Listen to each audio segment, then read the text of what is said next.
какими улыбками, какими песнями, музыкой нас встречали в аэропорту, около отеля, на улицах, у кинотеатров. Вы знаете, ради этого мы работаем. Вы думаете, кинофестиваль?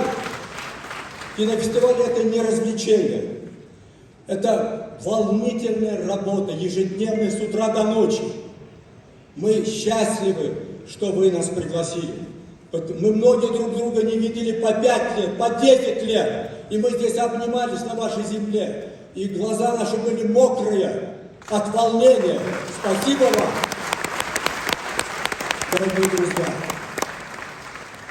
И еще я хочу поделиться, чем нам дорог кинофестиваль. Любовь, и ваш в том числе.